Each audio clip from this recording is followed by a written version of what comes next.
So thanks, Dr. Haas, and thanks to the Nicholson Foundation for hosting this event. And thank you to all of you for being here. As Dr. Haas said, I'm a medical oncologist primarily treating GU cancers here at Penn. And a lot of what you've heard thus far today has related to clear cell kidney cancer. But I'm going to try and in 15 to 20 minutes present a bird's eye view of the past, present, and future treatment of non-clear cell kidney cancer. So as some background, the way we think about kidney cancers has historically been grouped into two major subtypes. The vast majority being what we call conventional clear cell kidney cancer, which comprises about 75 to 80% of all kidney cancers. And our pathologists, when they look at it under the microscope, see these cells with this central clearing in each of the cells. On the other hand, there's the remaining forms of kidney cancer have been historically grouped together as non-clear cell kidney cancers, and this comprises about 15 to 20% of the remaining kidney cancers. And within non-clear cell disease, there's several major subtypes, including papillary type 1 and type 2, chromophobe kidney cancers, unclassified kidney cancers, and then several additional less common subtypes such as translocation, medullary, and collecting duct tumors.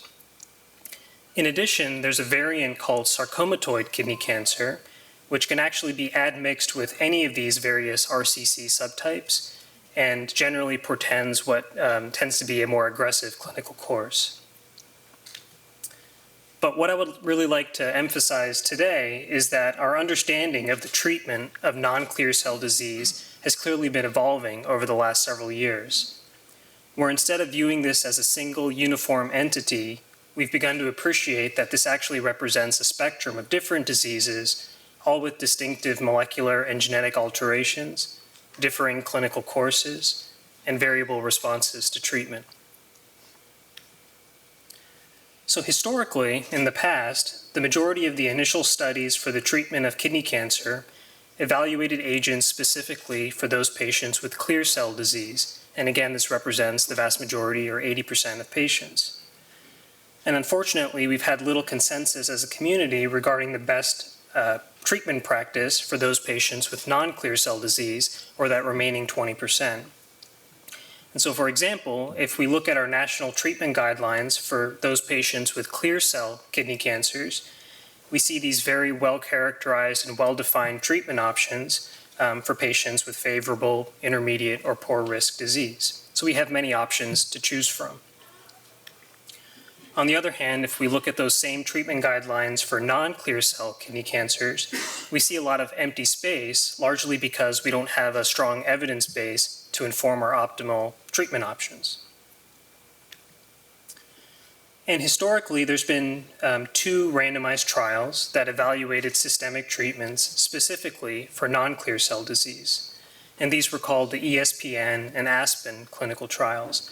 And both of these were relatively small, randomized trials. The ESPN trial with 68 patients, and the ASPEN trial with just over 100 patients. And these two trials compared head-to-head two agents that you've heard about earlier today, sunitinib, a VEGF inhibitor, and everolimus, an mTOR inhibitor. And the reason these two drugs were chosen is that they had already been shown to be effective in patients with clear cell kidney cancer.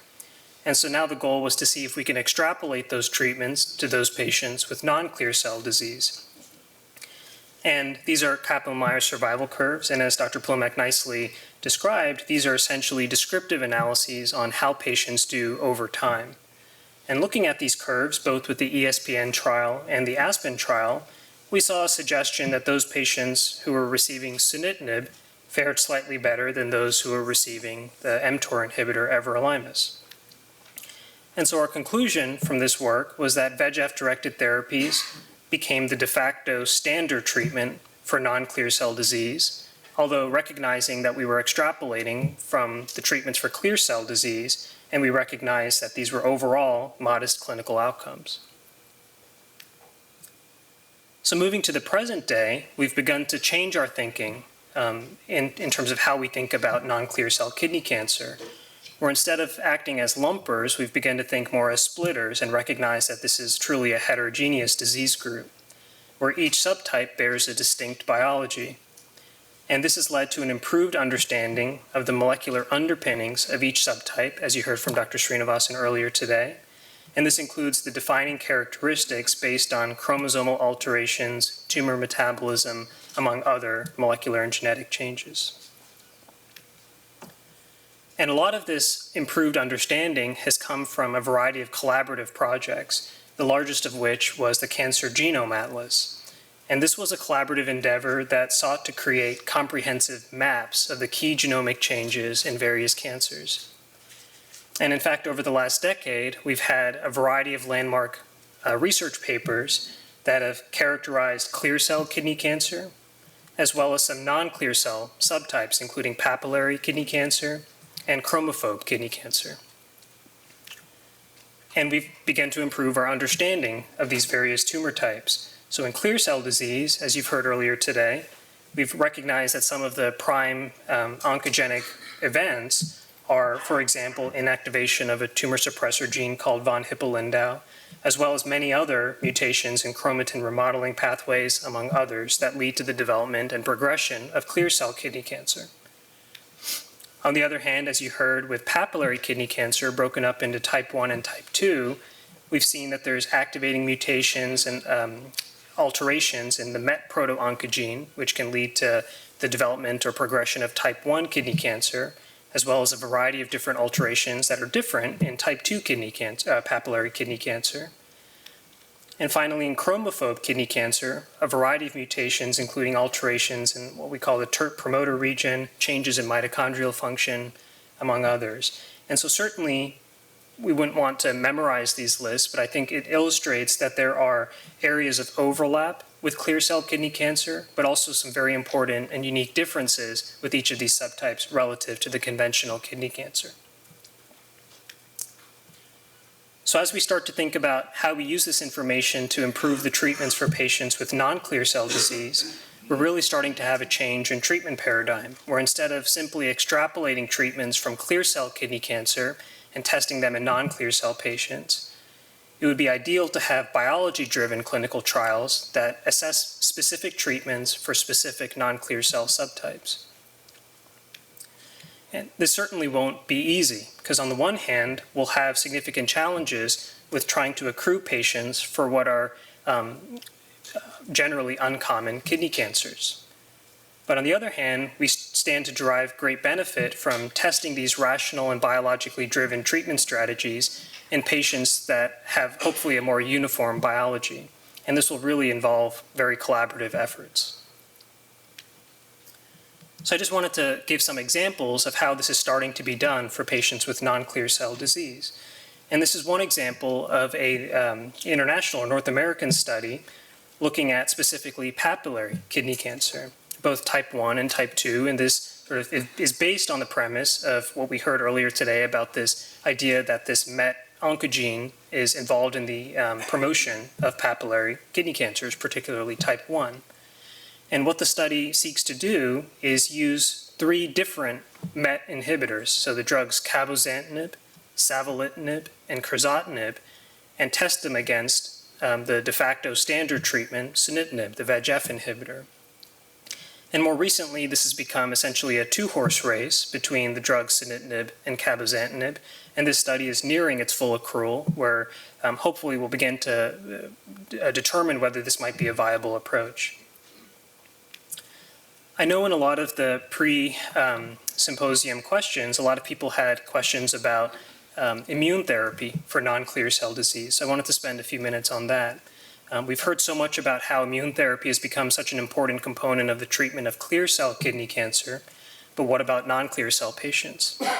So this is some retrospective data from a couple years ago now that looked at the use of immune therapies or immune checkpoint inhibitors in a variety of different patients, both with clear cell and non-clear cell histologies. And this is what we call swim lane plots. So this is basically showing individual patients in each row and how they do over time with the treatment with immune therapy. So the longer the line extends, the longer patients are able to remain under control with these forms of treatment. And we can see that, as we might expect, we see some responders in clear cell histology. But we've also seen some benefit in patients with non-clear cell, particularly papillary and unclassified non-clear cell histologies. And we're now beginning to see some prospective trials looking at this in non-clear cell patients. So this is one example from earlier this year, what we call the Keynote 427 study, where it took the immune checkpoint inhibitor pembrolizumab and tested it in patients with non-clear cell kidney cancer, over 160 patients. And this was primarily patients with papillary kidney cancer, but also some patients with chromophobe and unclassified. And they saw some response. So especially in patients with papillary and unclassified tumors, we saw response rates that were respectable for this form of treatment in these patients with non-clear cell histologies. Less so in those patients with chromophobe, although overall small numbers. And this is what we call a waterfall plot, which shows how much are tumors growing above the horizontal line or shrinking below the horizontal line, with each column representing an individual patient on this therapy. And we can see that there are a significant number of patients who appear to be having shrinkage of their tumors with immune checkpoint inhibitor therapy. And this includes patients with a variety of different non-clear cell histologies, but again, predominantly the green and the purple shaded bars, so the papillary and the unclassified.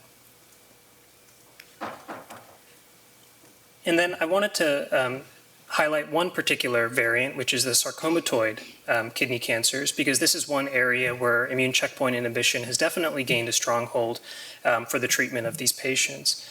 And so this is data from one of the largest randomized trials looking at a combination immune therapy approach versus the standard VEGF-targeted agent sunitinib.